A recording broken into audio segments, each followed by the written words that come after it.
Hello बच्चों, good morning. Welcome to my channel the growth guru maths academy. और जैसा कि मैंने अपने पिछले वीडियो में आपको देखिए ये क्वेश्चन नंबर 13 तक के क्वेश्चन पूरे करा दिए थे। तो अब हम करेंगे आज अपने इस वीडियो में 11 तक के पूरे हो गए थे, सॉरी।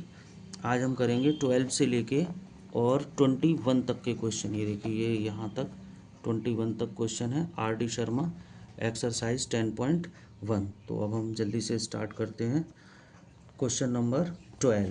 तो देखिए क्वेश्चन नंबर 12 में क्या क्या इन्फॉर्मेशन है हमारे पास। क्वेश्चन नंबर 12 में sec theta is equals to है 5/4 और वैल्यू हमें फाइंड करनी है sine theta minus 2 cos theta upon tan theta minus cot theta. इसकी वैल्यू हमें फाइंड करनी है। एंगल यहाँ पे डिफरेंट किए नहीं गए हैं, इसलिए हम डायरेक्ट इस क्वेश्चन को सॉल्व कर सकते हैं। तो देखिए किस तरह से करेंगे। सेक थीटा का हमें फंक्शन पता है। Sec theta is equals to होता है बी अपॉन एच। तो sec theta is equals to हमने लिख लिया H upon B, sorry H upon B. तो एच हो गया हमारे पास 5, बेस हो गया हमारे पास 4 और यहाँ से हमें परपेंडिकुलर पहले निकालना है। तो पहले की तरह पाइथागोरस थ्योरम का यूज़ करेंगे जल्दी से। Pythagoras theorem H square is equals to P square plus B square. H हो गया 5 का स्क्वायर, परपेंडिकुलर मिसिंग है, बेस हो गया 4 का स्क्वायर। तो perpendicular square is equals to 25 minus 16। Perpendicular का square is equals to 9, perpendicular is equals to √9, यानी ये आ गया हमारे पास 3। तो ऐसे करके हमने अपनी तीनों वैल्यूज़ निकाल ली हैं। हाइपोटेनस दिया हुआ है, बेस दिया हुआ है और परपेंडिकुलर हमने यहाँ से इस तरह से फाइंड कर लिया। अब हमें क्वेश्चन के अकॉर्डिंग, ये देखिए क्वेश्चन में हमारे में sign theta, cos theta, tan theta और कॉट थीटा ये दिया हुआ है। तो यहाँ से अब हम इनकी फंक्शंस की वैल्यू पहले फाइंड करेंगे। तो देखिए sine theta, sine theta P upon H, cos theta B upon H, tan theta P upon B और cot theta B upon P. यहाँ से फटाफट से हम वैल्यूज़ लगाएंगे जल्दी से।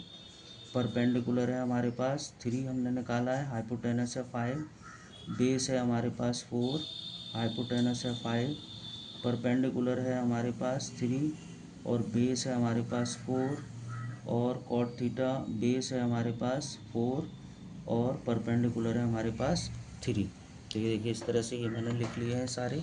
और अब इस वैल्यू को मैं यहाँ पे सब्स्टिट्यूट करूँगा। तो देखिए कैसे सब्स्टिट्यूट होंगी वैल्यूज़। साइन थीटा की जगह पे 3/5, 3/5 minus 2 into cos theta 4/5 upon tan theta 3/4 और कॉट थीटा 4/3। इसका मल्टीप्लाई कर लीजिए 3/5 माइनस 8/5 अपॉन अपॉन में एलसीएम ले लेते हैं, एलसीएम आएगा 12। यहाँ से 4 का डिवाइड 12 में 3, 3 3 जा 9 और 3 4 जा 12, 4 4 जा 16। तो हमारे पास आ गया ऊपर का एलसीएम हो गया 5, 3 माइनस 8 और अपॉन में -7 अपॉन में 12। ऊपर 3 माइनस 5 तो -5 अपॉन 5 -7 अपॉन 12। इस तरह से ये वैल्यू हमारी ऊपर चली जाएगी, यानी -5 इंटू 12 अपॉन 5 इंटू -7। ये कैंसिल होगा, माइनस से माइनस कैंसिल होगा, आंसर आएगा हमारा 12/7। तो देखिए इस तरह से हमने ये वैल्यू यहाँ पे दी हुई थी। सेक थीटा को पहले हमने लगाया एच अपॉन बी, एच हो गया बी हो गया, परपेंडिकुलर पहले हमने पाइथागोरस थ्योरम से फाइंड कर लिया। उसके बाद जो क्वेश्चन में हमारे पास जो भी इन्फॉर्मेशन थी, जो भी एंगल हमें निकालने थे, ट्रिग्नोमेट्रिक रेशियोज़, वो हमने सारे यहाँ पे निकाल लिए और उन सब की वैल्यूज़ को यहाँ पे सब्स्टिट्यूट करके उसे हमने यहाँ पे सॉल्व कर दिया इस तरह से। तो चलिए अब हम करते हैं अपना अगला क्वेश्चन। देखिए अगला क्वेश्चन है हमारे पास, ये रहा इन फिगर 10.35, ये रहा figure 10.35, tan P and cot R ये फाइंड करने हैं। और ये भी हमसे पूछा गया है कि क्या tan P cot R के बराबर है। देखिए यहाँ पे एंगल वेरिएशन आ रहा है, यहाँ पे P है और यहाँ पे R है। तो देखिए इसे कैसे करेंगे, फटाफट से देखते हैं।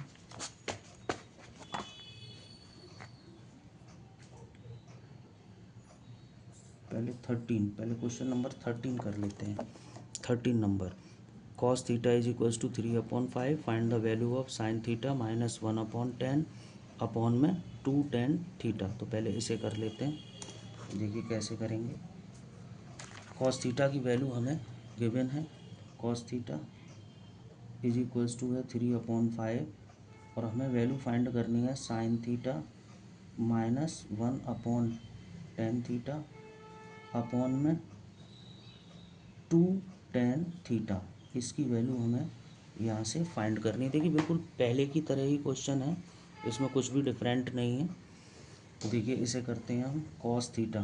cos theta is equals to दिया है 3/5 और cos होता है b/h। तो कन्फर्म हो गया यहाँ से कि बेस है हमारे पास 3 और हाइपोटेनस है हमारे पास 5।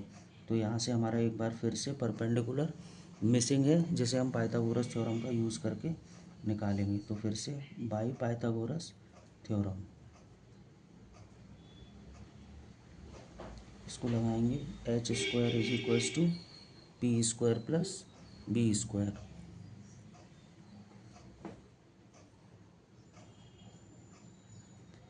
H5 का square is equals to perpendicular missing है, बेस है हमारे पास 3 का square, perpendicular square 25 minus 9, perpendicular का स्क्वायर आ गया 16, तो परपेंडिकुलर आ गया रूट के अंदर 16 यानी कि 4। ये हमने यहाँ से अपना परपेंडिकुलर फाइंड कर लिया। और अब हम क्वेश्चन के जो गिवन ट्रिग्नोमेट्रिक फंक्शन है उन्हें निकालेंगे। तो देखिए यहाँ पे साइन थीटा गिवन है, टेन है और टेन है। तो एक बार हमें टेन निकालना है और एक साइन निकालना है। तो साइन निकालते हैं। साइन थीटा की वैल्यू होती है p/h। p है हमारे पास 4 और h है हमारे पास 5। टेन थीटा ये होता है p/b। तो p की वैल्यू है हमारे पास 4 और बेस की वैल्यू है हमारे पास 3। तो इस तरह से हमने अपनी ये वैल्यूज़ फाइंड कर ली। अब हम इन वैल्यूज़ को गिवन क्वेश्चन में जो ये दिया हुआ है इसमें सब्स्टिट्यूट करेंगे। तो साइन थीटा की जगह पे लगाएंगे 4/5, 1/10 थीटा 4/3 अपॉन 2 इंटू फिर से एक बार टेन थीटा, तो ये 4/3। तो देखिए ये तो 4/5 होगा, ये नंबर रिवर्स होके ऊपर चला जाएगा यानी 3/4 हो जाएगा। 1/4/3 इज इक्वल्स टू 3/4। सो हम इसको 3/4 लिख देंगे और ये हो जाएगा हमारा 8/3। 8/3 यहाँ से हम इसको एलसीएम लेंगे। ऊपर एलसीएम आएगा 20, 5 का 20 में डिवाइड 4 टाइम्स, 4 4 जा 16, 4 का इसमें 5, 5 3 जा 15 अपॉन में 8/3। तो यहाँ जो हमारा बचेगा वो बचेगा 1/20 अपॉन 8/3। तो इसको जब हम सॉल्व करेंगे तो 3 जाएगा ऊपर, 1 इंटू 3 और 20 के साथ आ जाएगा 8। तो हम इसको लिख सकते हैं 3/160। तो इस तरह से हम अपना ये वाला क्वेश्चन सॉल्व करेंगे। देखिए सारे क्वेश्चनों का बच्चों पैटर्न एक ही है कि आपको जो भी ट्रिग्नोमेट्रिक फंक्शन दिया हो आप उस ट्रिग्नोमेट्रिक फंक्शन से रिलेटेड वैल्यू लिखिए PVP/HHB से। उसके बाद जो भी आपकी साइड मिसिंग हो उसको पाइथागोरस थ्योरम का यूज़ करते हुए निकाल लीजिए। जैसे यहाँ पे परपेंडिकुलर मिसिंग था, यहाँ पे भी परपेंडिकुलर मिसिंग था, मैंने यहाँ भी पाइथागोरस थ्योरम का यूज़ किया और यहाँ भी पाइथागोरस थ्योरम का यूज़ किया। फिर हम अपने क्वेश्चन का कंटेंट देखते हैं, उसमें हमसे किसकी वैल्यू पूछी जा रही है। जिसकी वैल्यू पूछी जा रही होती है उससे रिलेटेड हम टी रेशोज़ निकाल लेते हैं और उनकी वैल्यूज़ को ऐसे करके सब्स्टिट्यूट कर देते हैं। इस क्वेश्चन में हमसे साइन, कॉस, टेन और कॉट 4 टी रेशोज़ की वैल्यू पूछी गई थी, जबकि इस क्वेश्चन में सिर्फ साइन थीटा और टेन थीटा की वैल्यू हमसे पूछी गई थी, वो हमने निकाली और इस तरह से सब्स्टिट्यूट कर दी। तो अब हम करते हैं अपना अगला क्वेश्चन मैं आपको दिखा चुका हूँ, एक बार फिर से देख लीजिए। ये है आपका question question number 14 tan p cot r, और ये पूछा गया है कि क्या tan p cot r के बराबर है। तो देखिए इसको कैसे करते हैं। 14 नंबर, एक राइट एंगल ट्राइंगल बना लेते हैं। ये हो गया एक राइट एंगल ट्राइंगल। इसमें जो राइट एंगल है वो क्यू पे गिवन है, क्यू पे राइट एंगल हमने बना लिया। यहाँ P लिखा हुआ है और यहाँ पे R लिखा हुआ है। हमें परपेंडिकुलर यानी ये दिया हुआ है 12 सेंटीमीटर और ये दिया हुआ है 13 सेंटीमीटर। तो सबसे पहले तो हमें मिसिंग साइड निकालनी पड़ेगी, और यहाँ पे देखिए मिसिंग साइड जो है वो हमारा बेस मिसिंग है। पाइथागोरस थ्योरम लगा के हम इसका बेस निकालेंगे। तो फटाफट से देखिए करते हैं बाई पाइथागोरस थ्योरम।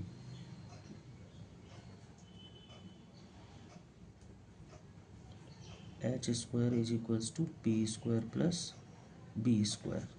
चलिए, एच है हमारे पास 13, परपेंडिकुलर है 12 और बेस हमारे पास है नहीं, तो बेस का स्क्वायर इज इक्वल्स टू 13 का स्क्वायर 169, 12 का 144, B square is equals to 25, B is equals to √25, और ये आंसर आ गया हमारे पास 5।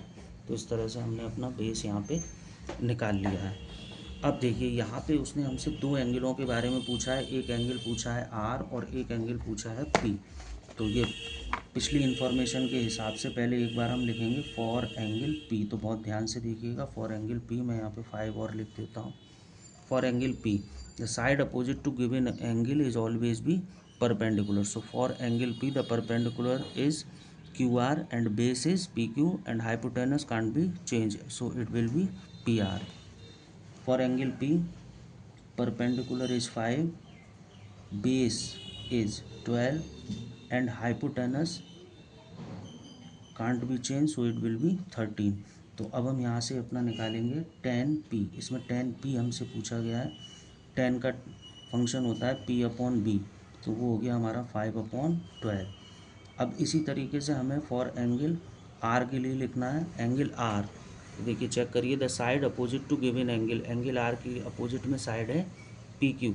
तो फॉर एंगल आर के लिए जो परपेंडिकुलर बनेगा वो बनेगा 12, बेस जो है वो बनेगा 5 और hypotenuse can't be change, so it will B 13। और अब हम यहाँ से निकालेंगे कॉट आर। तो देखिए कॉट आर की वैल्यू, कॉट होता है बी अपॉन पी। बी है हमारे पास 5 और पी है हमारे पास 12। तो यहाँ से हमने देखा कि हमारा tan P कॉट आर के बराबर आ गया है, और यहाँ पे हम लिख देंगे यस। यही हमसे पूछा गया है इस क्वेश्चन में कि क्या tan P कॉट आर के बराबर है, तो आप लिख देंगे yes, tan P is equals to cot R. तो चलिए मूव करते हैं अपने नेक्स्ट क्वेश्चन पे। देखिए नेक्स्ट क्वेश्चन ये रहा, if angle A and angle B are acute angles such that cos A equals to cos B, then show that angle A equals to angle B। ये एक NCERT का question है, तो आइए इसको सॉल्व करते हैं।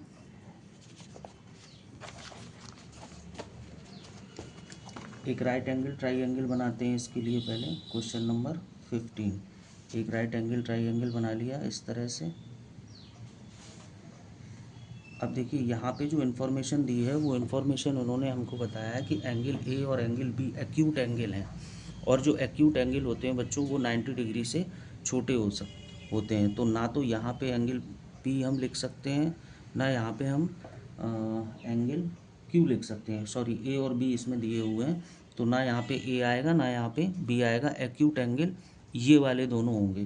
तो आप यहाँ ए लिख लीजिए, यहाँ बी लिख लीजिए और यहाँ पे सी लिख लीजिए। ये इन्फॉर्मेशन क्वेश्चन में हमें दी हुई है, और उसके साथ साथ एक और चीज़ गिवन है, cos A is equals to cos B. ये इस क्वेश्चन में हमको गिवन है, इसमें गिवन करके दिया हुआ है, ये हमको गिवन है इसमें। तो चलिए फिर एक बार, फॉर एंगल ए, चलिए एंगल ए, देखिए ये रहा angle A, the side opposite to given angle is always be perpendicular. So for angle A perpendicular will be B C, base will be A C and hypotenuse will be A B. So यहाँ पे लिख लीजिए perpendicular जो है वो होगा आपका B C, base जो है वो होगा आपका ए सी, और हाइपोटेनस जो है वो आपकी होगी ए बी। सो यहाँ से हम पहले कॉस ए की वैल्यू निकालेंगे, कॉस होता है बी अपॉन एच, तो कॉस की वैल्यू निकालेंगे, बेस है हमारा यहाँ पे ए सी और हाइपोटेनस है हमारी ए बी, इस तरह से हम इसको लिख देंगे। और अब हम लिखेंगे बच्चों फॉर एंगल बी। अब एंगल बी के लिए हमको यही इन्फॉर्मेशन लिखनी पड़ेगी, तो देखिए फिर से, side opposite to given angle always be perpendicular, so angle B के लिए perpendicular will be A C, base will be B C and hypotenuse can't be change, it will be A B for all the T ratios. So perpendicular will be AC, base will be BC and hypotenuse AB. Now cos B is equals to B upon H. So B BC and H is AB. Question में हमें cos A equals to cos B दिया हुआ था, तो ये दोनों values को हम बराबर में पुट करेंगे। cos A equals to cos B, A C upon A B is equals to B C upon A B, और देखिए ये ए बी से ए बी यहाँ पे कट हो जाएगा, तो हमारे पास A C is equals to B C आ गया। और ये हमको पता है कि किसी भी ट्राइएंगल में अगर दो साइडें इक्वल होती हैं तो उसके जो बेस एंगल होते हैं वो भी इक्वल होते हैं। तो देखिए ये ए सी बी सी के बराबर आई है, तो इसका मतलब एंगल ए जो है वो किसके बराबर होगा, एंगल बी के। तो it implies that angle A is equals to angle B, और यही हमसे इस क्वेश्चन में पूछा जा रहा था। देखिए ये लिखा हुआ है then show that angle A equals to angle B. ठीक है, इस तरह से ये क्वेश्चन आप आराम से सॉल्व कर सकते हैं। आपको एंगल का वेरिएशन पता करना पड़ेगा, ध्यान रखना पड़ेगा। इस एंगल के लिए कभी आपसे ट्रिग्नोमेट्रिक जो रेशोज हैं वो पूछे नहीं जाएंगे, इसके और इसके लिए पूछे जाएंगे। इस एंगल के लिए परपेंडिकुलर ये होगा, बेस ये, हाइपोटेनस कभी चेंज नहीं होगा। For angle B perpendicular always A C and base is B C and hypotenuse will be A C. तो चलिए अब अपने नेक्स्ट क्वेश्चन की तरफ चलते हैं। ये देखिए ये रहा अपना next question. In triangle A B C right angle at A, right angle दिया हुआ है ए पे, और tan C is equals to √3, find the value of sine B cos C cos B और साइन सी। ये भी एक NCERT का क्वेश्चन है। चलिए इसको करते हैं। क्वेश्चन नंबर 16, पहले एक फिगर बना लेते हैं जल्दी से। एक राइट एंगल ट्राइएंगल बना लीजिए ऐसे, इसको ज्वाइन कर लेते हैं इस तरह से। क्वेश्चन के अकॉर्डिंग हमें राइट एंगल जो है वो दिया हुआ है ए पे, तो आप बी यहाँ भी लिख सकते हैं, बी यहाँ भी लिख सकते हैं, या फिर यहाँ बी लिख सकते हैं और यहाँ पे सी लिख सकते हैं। तो हम इस ऑर्डर में ले लेते हैं ए बी और सी इस तरह से। अब इसके बाद हम देखते हैं कि हमको और क्या क्या डेटा इसमें गिवन किया गया है। तो यहाँ पे देखिए हमको दिया गया था tan C is equals to √3, और मैंने आपको बच्चों जब फर्स्ट क्वेश्चन कराया था तो बताया था कि जिन ट्रिग्नोमेट्रिक फंक्शन में केवल न्यूमरेटर होता है उनके अपॉन में हम 1 लगा सकते हैं। tan की वैल्यू होती है perpendicular upon base.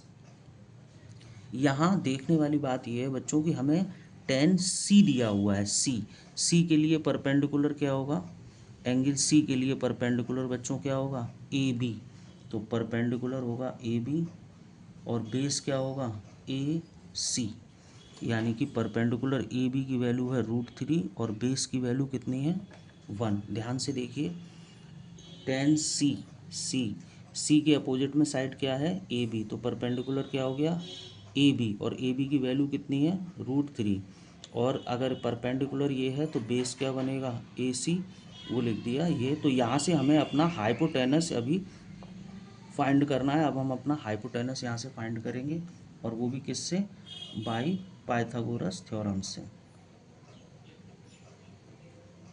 Pythagoras theorem यहाँ लगभग हर क्वेश्चन में आपको बच्चों लगानी पड़ेगी। h² is equals to p² plus b²। h हमारे पास है नहीं, परपेंडिकुलर है हमारे पास √3, बेस है हमारे पास 1, √3 का स्क्वायर 3 और ये 1, h² is equals to h is equals to √4, so 2, ये परपेंडिकुलर भी आ गया हमारे पास 2। अब यहाँ से हमारे पास तीनों वैल्यू आ गई हैं, परपेंडिकुलर भी आ गया हमारे पास, फिगर के अकॉर्डिंग अगर हम बात करें तो 1, बेस भी आ गया हमारे पास, दिया हुआ है यहाँ पे हमको √3, और हाइपोटेनस भी हमने फाइंड कर लिया है यहाँ पे, वो है हमारी 2। तो अब इसके आगे हम क्वेश्चन को सॉल्व करेंगे। हमसे जो वैल्यू पूछी जा रही थी बच्चों, वो वैल्यू थी sine B cos C plus cos B sine C. तो देखिए यहाँ पे ध्यान से देखिए, एंगल का वेरिएशन आ रहा है, चेक करिए। देखिए एक बार एंगल बी पूछा जा रहा है उसी टी रेशोज़ के लिए, और एक बार एंगल सी पूछा जा रहा है उसी टी रेशोज़ के लिए। तो हमें पहले इनको लिखना पड़ेगा कि फॉर एंगल बी के लिए क्या परपेंडिकुलर होगा, क्या बेस होगा, हाइपोटेनस कभी चेंज नहीं होता है। और उसी तरह से हमें एंगल सी के लिए भी लिखना पड़ेगा कि क्या परपेंडिकुलर होता है और क्या बेस होता है। तो चलिए फटाफट से लिख लेते हैं हम। फॉर एंगल बी के लिए, angle B the side opposite to given angle, angle B के लिए side opposite to given angle B के लिए जो परपेंडिकुलर बनेगा वो बनेगा 1, बेस जो होगा वो होगा √3, और hypotenuse will B change, so it will B 2। यहाँ से हम बी के हमारे पास दो फंक्शन हैं, टी रेशोज हैं, एक साइन बी है और एक है हमारे पास कॉस बी। तो साइन की वैल्यू बच्चों क्या होती है, p/h, और कॉस की क्या होती है, b/h। तो यहाँ से हम क्या लगाएंगे, परपेंडिकुलर 1, हाइपोटेनस 2, और यहाँ पे बेस हमारा है √3 और हाइपोटेनस है 2, इस तरह से। अब उसके बाद अगला एंगल, तो फॉर एंगल सी के लिए एक बार फिर से लिखेंगे। देखिए angle C, the side opposite to given angle is always be perpendicular. तो सी के सामने कौन सी साइड है बच्चों, सी के सामने साइड है यहाँ पे ए बी। तो यहाँ पे जो सी के लिए जो परपेंडिकुलर बनेगा वो क्या बनेगा बच्चों, ए बी। यानी हम लिख सकते हैं परपेंडिकुलर होगा हमारा √3, जो बेस होगा हमारा वो क्या बनेगा, एक बार फिर से मैं लिख देता हूँ। बेस जो होगा हमारा सी के लिए परपेंडिकुलर ये है, तो बेस होगा हमारा ए सी यानी कि 1, और हाइपोटेनस चेंज नहीं होगी, ये हमारी बी सी रहेगी यानी कि 2। तो अब हम सी के लिए निकाल लेते हैं। सी के लिए भी हमसे उन्होंने साइन सी और कॉस सी ये पूछा हुआ है। साइन की वैल्यू p/h, तो साइन में हम यहाँ पे लगा देते हैं p। हमने देखा कि हमारे पास जो p है वो √3 है और जो b है वो 1 है। ऐसे ही कॉस सी के लिए b/h, b की जो वैल्यू है वो है हमारे पास h की वैल्यू 2 है, b की वैल्यू बेस है हमारा 1, और जो h है वो हमारा कितना है बच्चों, 2। तो चलिए अब ये वैल्यूज़ हमारी सारी आ गई हैं, जिसे अब हम इसमें सब्स्टिट्यूट कर देंगे यहाँ पे इस वाले सेक्शन में। तो देखिए सबसे पहले लिखा है साइन बी की वैल्यू कितनी है, 1/2। फिर लिखा है कॉस सी की वैल्यू भी कितनी है, 1/2, प्लस कॉस बी की वैल्यू कितनी है बच्चों, √3/2, और साइन सी की वैल्यू कितनी है, साइन सी है √3/2। तो अब यहाँ से इसको सॉल्व कर लीजिए, 1/4, और ये कितना आएगा, ये आएगा √3 का √3 में 3, 2 2 जा 4, इसका जब एलसीएम लेंगे तो 4, 1 + 3, 4/4, यहाँ से वैल्यू आ गई हमारी 1। तो देखिए इस तरह से इस क्वेश्चन को सॉल्व करेंगे। जो गिवन इन्फॉर्मेशन थी हमारे पास वो tan c था, tan c = √3। ठीक है, सी ये है, tan की वैल्यू होती है परपेंडिकुलर अपॉन बेस। तो हमने देखा कि एंगल सी है, the side opposite to given angle always भी परपेंडिकुलर। सो एंगल सी के लिए जो परपेंडिकुलर बनेगा वो क्या बनेगा बच्चों, ए बी, और जो बेस है वो क्या बनेगा हमारा ए सी, और ये क्या होगी हमारी हाइपोटेनस। ऐसे ही फिर हमने पहले पाइथागोरस थ्योरम लगाई, और परपेंडिकुलर बेस हमारे पास थे तो हमने पहले अपनी हाइपोटेनस निकाल ली, और फिर अलग अलग एंगल्स के लिए पहले हमने डेटा कलेक्ट किया कि फॉर एंगल बी के लिए क्या होगा। तो ध्यान से देखिए, बी के अपोजिट में साइड है ए सी, तो ए सी कितनी है 1, तो ये बन गया परपेंडिकुलर एंगल बी के लिए। अगर ये परपेंडिकुलर है, हाइपोटेनस चेंज नहीं होगी, तो ये क्या बनेगा, डेफिनेट ये बेस बनेगा, हाइपोटेनस 2। इसी तरह से एंगल सी के लिए, तो देखिए एंगल सी के सामने कौन सी साइड है बच्चों, ए बी, तो ए बी हमारा क्या बन गया यहाँ पे परपेंडिकुलर, यानी कि √3 परपेंडिकुलर एंगल सी के लिए। बेस एंगल सी के लिए बनेगा 1, क्योंकि हाइपोटेनस कभी भी चेंज नहीं होता है। तो हाइपोटेनस हमारे लिए हो गया 2। उसके बाद हमने साइन सी और कॉस सी की वैल्यू निकाल ली, यहाँ पे साइन बी और कॉस बी की वैल्यू निकाल ली, इसको यहाँ पे सब्स्टिट्यूट कर दिया और इस तरह से ये आंसर यहाँ पे आ चुके हैं। तो देखिए अब हम करते हैं अपना अगला क्वेश्चन। अगला क्वेश्चन देखिए क्या दिया हुआ है बच्चों बुक में। देखिए अगले क्वेश्चन में जो है वो है state whether the following statement are true और फॉल्स, जस्टिफाई योर आंसर। यानी कि आपको ये बताना है, ये 5 ऑप्शन दिए हुए हैं कि इनमें से कौन कौन सी वैल्यूज़ जो हैं वो आपकी ट्रू हैं और कौन कौन से जो स्टेटमेंट हैं वो आपके फॉल्स हैं। तो पहला स्टेटमेंट है the value of 10a is always less than 1, यानी 10a की जो वैल्यू है वो हमेशा 1 से कम होती है। तो देखिए इसको कैसे करेंगे। Question number 17 first part. तो देखिए 10a की जो वैल्यू है, 10a की वैल्यू कोई भी रियल नंबर हो सकता है, एनी रियल नंबर। सो ये जो पहला जो ऑप्शन है हमारा, ये पहला ऑप्शन हमारा बच्चों फॉल्स होगा, फॉल्स। और यहाँ पे हम लिखेंगे, क्या लिखेंगे यहाँ पे हम लिखेंगे 10a have any real value, इसकी कोई भी रियल वैल्यू हो सकती है।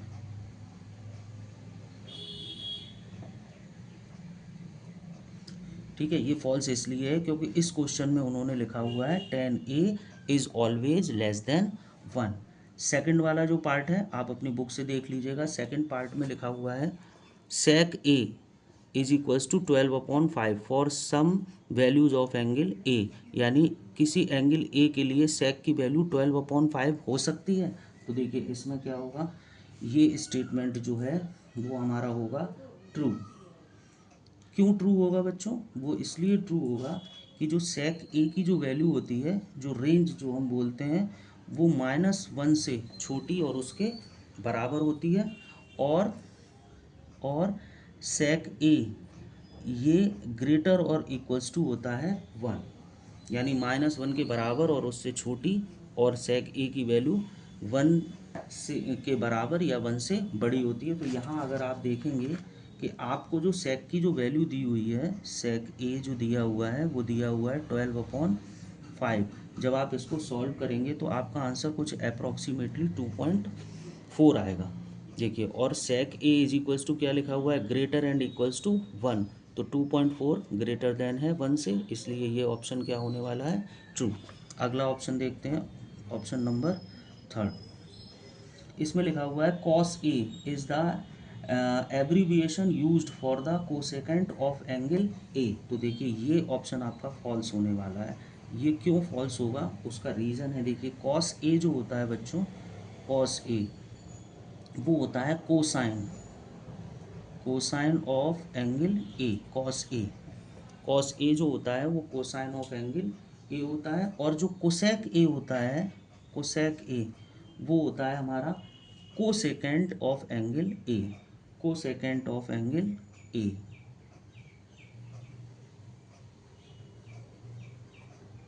इसलिए ये ऑप्शन जो हमारा है, ये ऑप्शन हमारा फॉल्स होगा।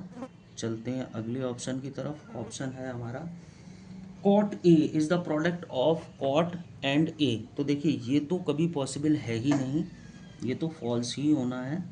वो इसलिए होना है कि अगर जैसे मान के चलिए मैंने साइन ए लिखा, सपोज दैट, तो साइन ए का मतलब ये नहीं है कि साइन इंटू ए, नो, ये पॉसिबल नहीं हो सकता। अगर कहीं पे लिखा है कॉस बी, तो इसका मतलब ये बिल्कुल नहीं है कि बी का कॉस में बी का मल्टीप्लाई हो रहा है, ये पॉसिबल नहीं है। ये मल्टीप्लाई में कभी नहीं होते हैं, ये एंगल साथ में ही काउंट होते हैं। साइन ए मतलब साइन, यानी कि जो साइन है वो एंगल ए के लिए, जैसे सपोज करिए 60 डिग्री दिया हुआ है, तो साइन 60 की हमें परफेक्ट वैल्यू चाहिए। ठीक है, कॉस 30 लिखा हुआ है, इट मीन्स हमें कॉस की परफेक्ट वैल्यू चाहिए। तो कुछ इस तरह से हम उसको करते हैं। ठीक है ना, ये एंगल और इनका प्रोडक्ट नहीं हो सकता, ये कभी भी प्रोडक्ट में इस तरह से काउंट नहीं किए जाते। अगला ऑप्शन स्टेटमेंट है अगला 5, इसमें लिखा है sine theta is equals to 4/3। तो देखिए ये फॉल्स होने वाला है। क्यों फॉल्स होने वाला है मैं बताता हूँ आपको, कि जो साइन ए होता है उसकी वैल्यू -1 से बड़ी और बराबर और 1 से छोटी या उसके बराबर होती है। और इस क्वेश्चन में हमें sine theta is equals to दिया हुआ है 4/3। तो अगर मैं इस 4/3 को सॉल्व करूँगा तो ये आंसर 1.33 के समथिंग आएगा, जो कि 1 से बड़ा है। लेकिन हमारे पास जो यहाँ पे जो साइन की रेंज है बच्चों, साइन की रेंज यानी साइन की जो वैल्यू है वो -1 के बराबर या उससे बड़ी हो सकती है, लेकिन 1 के बराबर या 1 से छोटी होती है। लेकिन यहाँ जो दिया हुआ है वो 1 से बड़ा आ रहा है, इसलिए ये वाला ऑप्शन भी कैसा होने वाला है, फॉल्स। तो ये आप अपनी बुक में से देख लीजिएगा, ये 5 स्टेटमेंट थे जिसमें से पहला फॉल्स है, दूसरा ट्रू है, तीसरा फॉल्स है, चौथा फॉल्स है और पांचवा भी फॉल्स है। केवल सेकंड स्टेटमेंट हमारे पास ऐसा है जो ट्रू हुआ है। तो चलिए अब हम करते हैं अपनी अगला क्वेश्चन। देखिए अगला क्वेश्चन क्या है बच्चों, sine theta is equals to 12/13, find the value of sine square theta minus cos square theta upon 2 sine theta cos theta into में 1/tan स्क्वायर थीटा। तो देखिए इसको कैसे करेंगे, ये क्वेश्चन बिल्कुल पुराने वाले क्वेश्चंस की तरह ही है। आइए इसको करते हैं अब।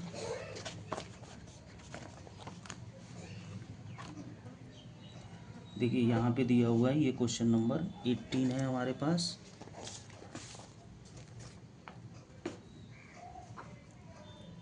Question number 18।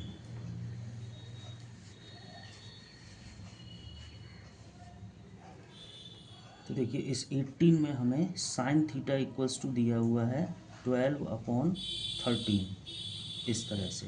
और हमसे जो वैल्यू पूछी जा रही है वो पूछी जा रही है बच्चों sign square theta minus cos square theta upon में 2 sine theta into cos theta और इंटू में 1/tan स्क्वायर थीटा।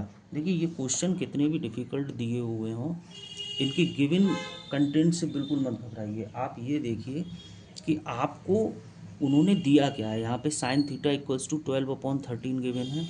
एक तो साइन आपको मिल गया है इस क्वेश्चन में, तो वो निकालना नहीं है आपको, कॉस निकालना है और यहाँ भी कॉस निकालना है और एक टेन। यानी कि इसको सॉल्व करते हुए आपको दो फंक्शन निकालने हैं, एक फंक्शन कॉस का और एक फंक्शन टेन का। और सिंपल वही पाइथागोरस थ्योरम लगाएंगे और उससे इसको हम सॉल्व कर लेंगे। तो देखिए यहाँ पे पाइथागोरस थ्योरम लगाते हैं।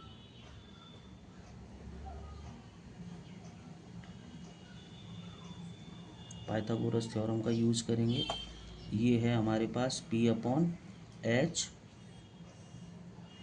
Square is equals to P square plus B square. H की वैल्यू है 13, परपेंडिकुलर है 12 और ये है बेस हमारे पास यहाँ पे मिसिंग है। सो अगर बेस का स्क्वायर निकालेंगे तो 13 का स्क्वायर 169 और 12 का स्क्वायर 144। इसको सब्ट्रैक्ट करेंगे, बी स्क्वायर आएगा 25, बी इज इक्वल्स टू √25 और यहाँ पे आंसर आ जाएगा हमारा 5।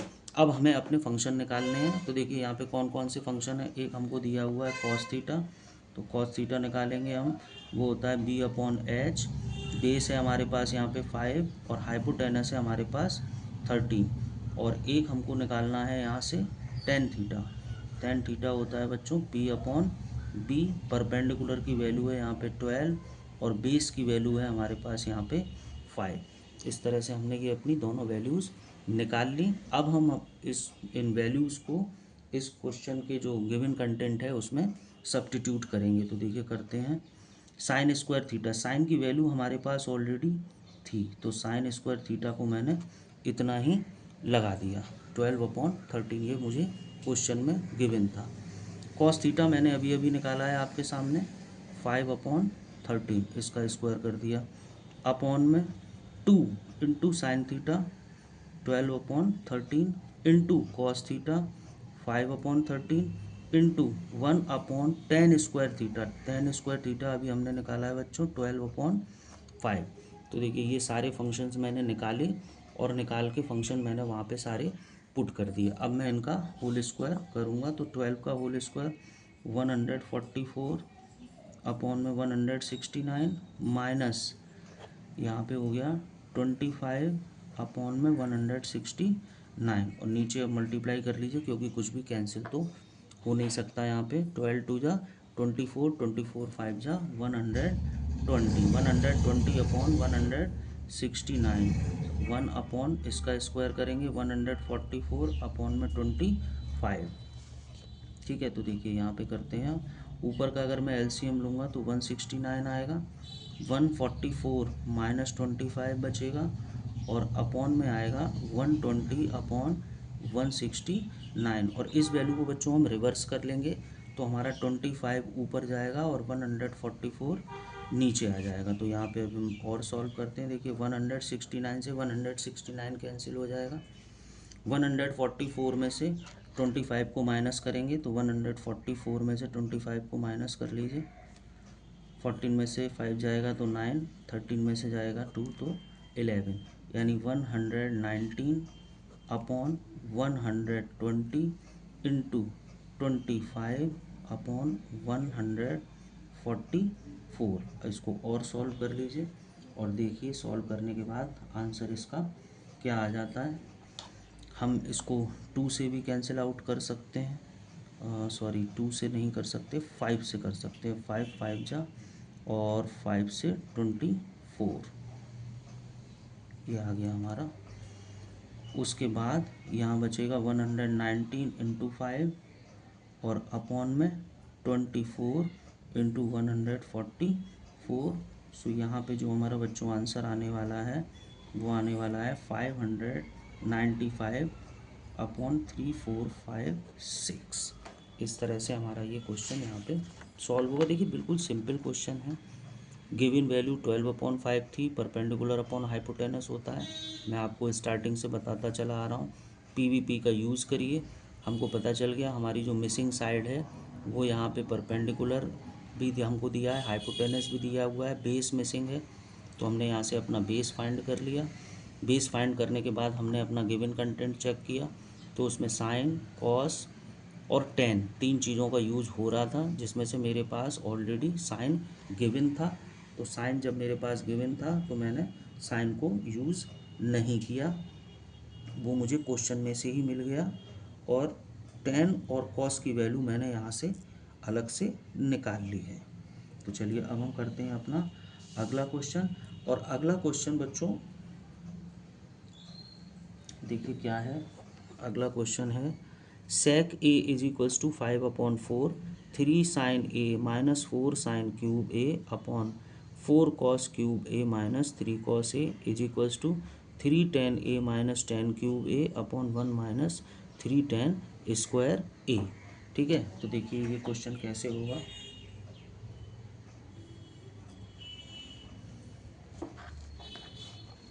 थोड़ा सा बड़ा क्वेश्चन है, कैलकुलेशन बहुत ज़्यादा है इसमें। सेक ए इज इक्वल्स टू दिया हुआ है हमें 5/4 और हमसे जो वैल्यू पूछी जा रही है वो अच्छा खासा दिया हुआ है इसमें कंटेंट में। टेन ए माइनस वैल्यू है 3 sine A minus 4 sine cube A upon 4 cos cube A minus 3 cos ए। ये लेफ्ट हैंड साइड है और राइट हैंड साइड है बच्चों 3 tan A minus 10 cube A upon 1 minus 3 10 square ए। कुछ इस तरह से हमको ये क्वेश्चन दिया हुआ है इसमें। ठीक है, तो अब हम इस क्वेश्चन को यहाँ से सॉल्व करते हैं। देखिए क्वेश्चन देख के आपको पता चला कि आपको कौन कौन से फंक्शन निकालने हैं। टी रेशोज, साइन चाहिए आपको, कॉस चाहिए आपको और आपको टेन चाहिए। 3 वैल्यूज़ आपको यहाँ से चाहिए होंगी इस क्वेश्चन को सॉल्व करने के लिए। और गिवन जो है वो सेक ए इज इक्वल्स टू 5/4 है। तो सेक का सबसे पहले हम लगाएंगे, सेक होता है हमारा h/b। ये क्वेश्चन को यहाँ से अलग कर देते हैं इस तरह से, ये देखिए।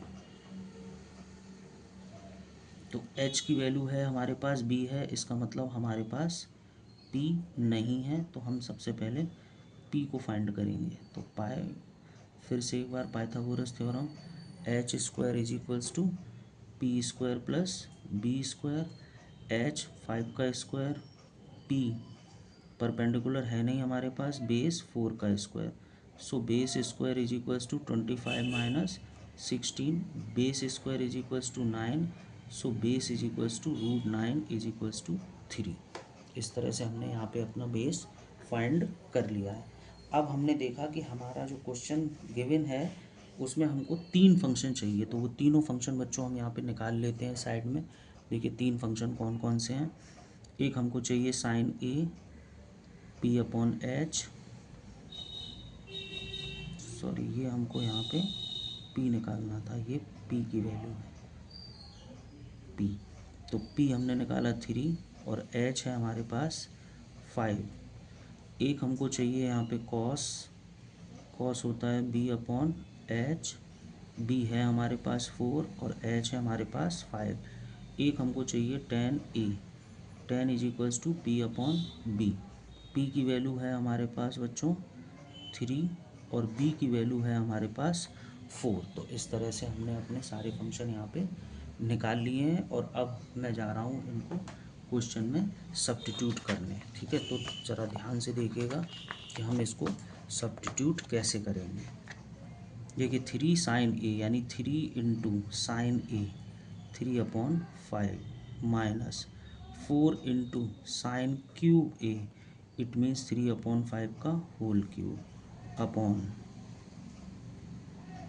अपॉन में 4 कॉस क्यूब ए, 4 इंटू कॉस की वैल्यू है हमने निकाली है जो 4 अपॉन 5, तो इसका क्यूब माइनस 3 कॉस ए, तो 3 इंटू 4 अपॉन 5। ये लेफ्ट हैंड साइड की वैल्यू यहाँ पे सब्स्टिट्यूट हो चुकी है। अब चलिए राइट हैंड साइड में भी वैल्यू सब्स्टिट्यूट करते हैं। तो राइट हैंड साइड में 3 टेन ए 3 अपॉन 4 माइनस 10 क्यूब ए 3 अपॉन 4 का क्यूब, अपॉन में 1 माइनस 3 इंटू टेन ए का होल स्क्वायर, सो 3 अपॉन 4 का होल स्क्वायर। इस तरह से हमने यहाँ पे अपनी सारी वैल्यूज़ को सब्स्टिट्यूट कर दिया। अब जो जिसका स्क्वायर दिया हुआ है हम उसको यहाँ पे खोल लेंगे, और देखिए हम इसको कैसे खोलेंगे, यहाँ पे अच्छे से आप इसको समझ लीजिए कि ये हम कैसे खोलेंगे इसको। तो देखिए यहाँ पे ये कैंसिल तो होना नहीं है, तो ये 9 अपॉन 5 ये इस तरह से आ गया, माइनस 4 इंटू इसका होल क्यूब खोलिए 27 अपॉन 125।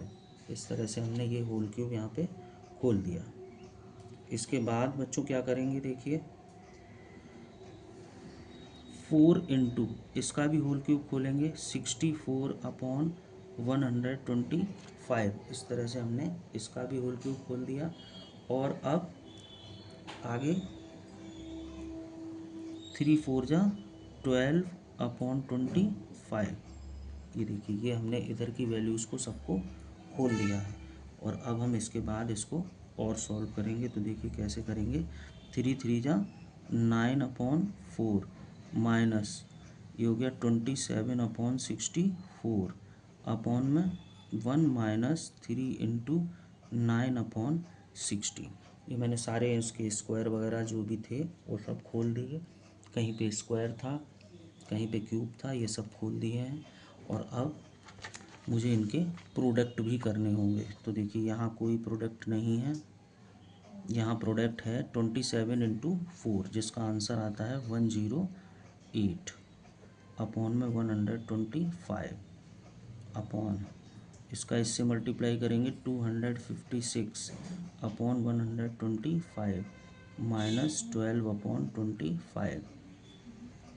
यहाँ पे आप डायरेक्ट एलसीएम ले सकते हैं, एलसीएम आएगा 64 ऊपर की तरफ, नीचे अभी हमने किया नहीं है सॉल्व ऐसे करके। ये दो मेन अपॉन की लाइन है, ऊपर की वैल्यू ऊपर सेपरेट है, नीचे की वैल्यू नीचे सेपरेट है।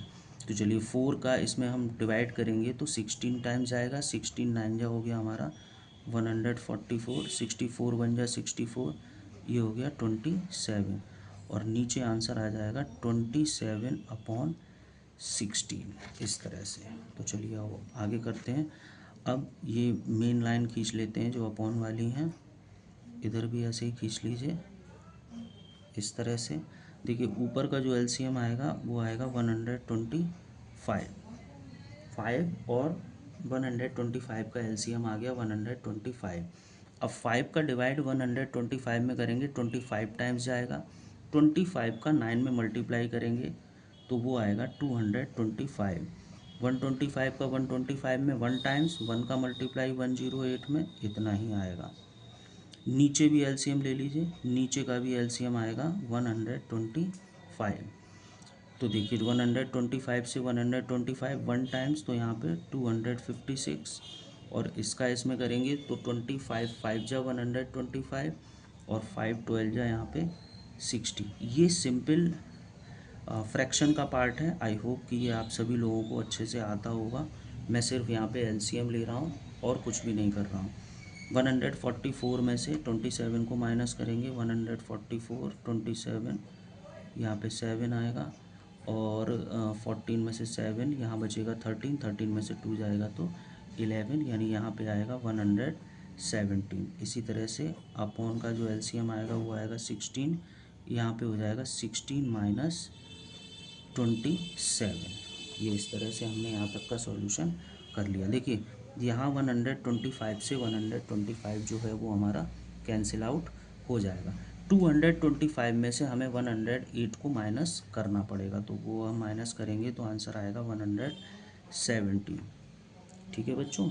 और 256 में से 60 को माइनस करिए, तो करिए 256 में से 60 को माइनस करिए। देखिए यहाँ 6 और यहाँ पे आ जाएगा 90, 196। ये आंसर आ गया इस तरफ। अब इधर का देखिए, देखिए इधर आएगा 117 अपॉन 64, अपॉन में 16 में से ये जाएगा तो हमारा कितना बचेगा बच्चों, 16 में से 27 जाएगा तो हमारे पास बचेगा माइनस का 9, 27 16, ये बचेगा आपका 27 में से 16 अगर माइनस होगा तो 1 और 1, यानी कि -11 अपॉन में 16। इस तरह से तो देखिए एक यहाँ पे कहीं पे माइनस की हल्की सी गलती हो रही है, क्योंकि इस तरफ तो माइनस हमारा आ रहा है लेकिन यहाँ पे माइनस हमारा नहीं आ रहा है। तो एक बार हम इसको चेक कर लेते हैं। 9/5 27 अपॉन 125, ठीक है। ये 4 इंटू 64 अपॉन 125, 3 4 जा 12 अपॉन 25। हमने एलसीएम लिया 125, 5 से गया 25, 9 जा ये इतना हो गया 225।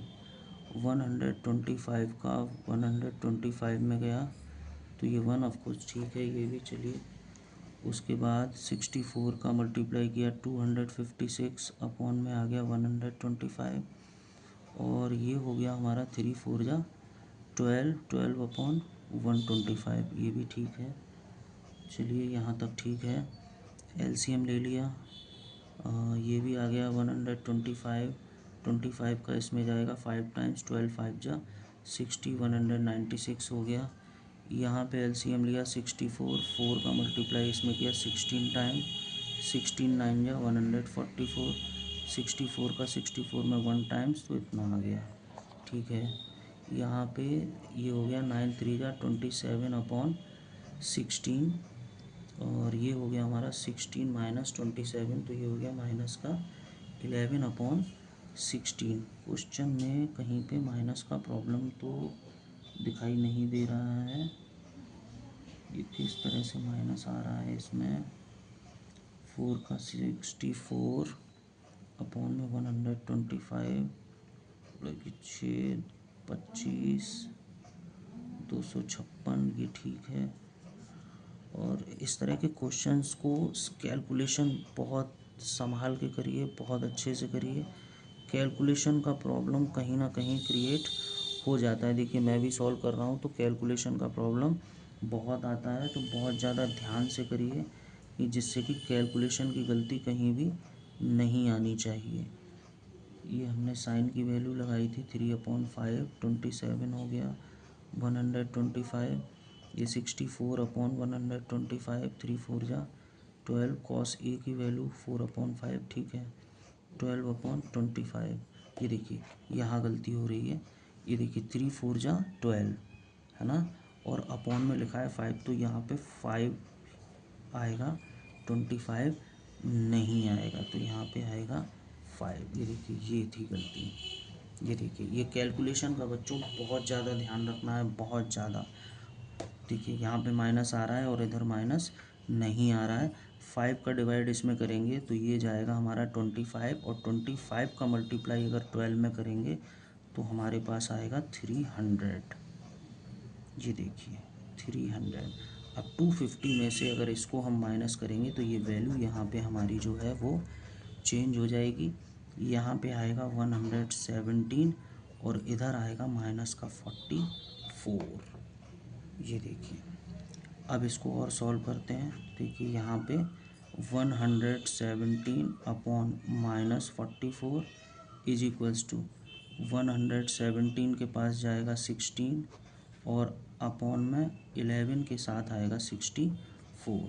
तो देखिए 16 से ये गया कितने टाइम्स, 4 टाइम्स। तो यहाँ पे जो आंसर आया वो आया 117 अपॉन माइनस का 44 is equals to 117 upon minus का 44। इस तरह से देखिए कैलकुलेशन का बहुत ज़्यादा ध्यान रखिए कि यहाँ पे हमने 25 लिख दिया था, जबकि यहाँ पे सिर्फ मल्टीप्लाई 3 का 4 में हो रहा है, स्क्वायर तो यहाँ पे था ही नहीं। तो ये बहुत ज़्यादा ध्यान रखिए, ये कैलकुलेशन आपको भी प्रॉब्लम में डाल सकती है। मैंने तो बहुत जल्दी से ढूंढ लिया, क्योंकि वहाँ पे एग्ज़ाम में हमारे पास आंसर शीट नहीं होती है, तो हम जो भी करते जाते हैं हमें लगता है कि हम सही करते जा रहे हैं, लेकिन लास्ट में आके देखिए यहाँ पे माइनस आ रहा था और यहाँ माइनस नहीं आ रहा था। तो मुझे डाउट हुआ कि यहाँ पे कहीं कैलकुलेशन में ऊपर प्रॉब्लम हुआ है, और वो प्रॉब्लम यहाँ पे हो गई थी। ठीक है, तो इस बात का बहुत ज़्यादा ध्यान रखना है आपको। चलिए अब हम करते हैं अपना नेक्स्ट क्वेश्चन। तो देखिए हमारा नेक्स्ट क्वेश्चन क्या है बच्चों, सेक ए, ये तो हो गया 20 number, cot theta is equals to 3/4। तो हमें ये वैल्यू जो है वो प्रूफ करनी है। चलिए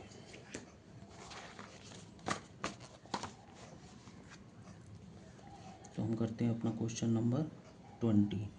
cot theta is equals to 3/4, और यहाँ से जो वैल्यू फाइंड करनी है वो करनी है sec theta minus cosec theta upon sec theta plus cosec theta. और इस बार इन्होंने हमें यहाँ पे आंसर भी दे रखा है कि इसको सॉल्व करने के बाद आपका 1/√7 आना चाहिए। तो बिल्कुल उसी तरह से करेंगे क्वेश्चन को। Cot theta is equals to 3/4, cot होता है हमारा b/p। हमने ऑब्जर्व किया कि हमारे पास यहाँ पे हाइपोटेनस नहीं है, तो यहाँ पे फटाफट से आप पाइथागोरस थ्योरम का यूज़ करिए। पाइथागोरस थ्योरम लगाइए यहाँ पे, H square is equals to P square plus B square. H नहीं है आपके पास, परपेंडिकुलर 4 का स्क्वायर बेस 3 का square, H square is equals to 16 plus 9, H is equals to 25 H square, H is equals to √25, और ये हमारे पास आ गया 5। ठीक है, हमारे पास दो फंक्शन है हमने चेक किए, एक सेक और एक कोसेक। तो यहाँ पे फटाफट से सेक लिख लीजिए। सेक थीटा h/b होता है, h की वैल्यू है 5 और b की वैल्यू है 3। और कोसेक थीटा होता है हमारा h/p। h की वैल्यू है हमारे पास 5 और p की वैल्यू है हमारे पास यहाँ पे बच्चों 4। ये हमने अपनी दोनों वैल्यूज़ यहाँ से फाइंड कर ली। अब हम इन वैल्यूज़ को इसमें सब्स्टिट्यूट करेंगे। तो देखिए कैसे सब्स्टिट्यूट करेंगे, स्क्वायर रूट का साइन लगाइए। सेक है हमारा 5/3, कोसेक वो है हमारा 5/4। अपॉन में भी यही वैल्यू है, लेकिन बीच में जो साइन है वो प्लस का है। तो चलिए और सॉल्व करते हैं इसको।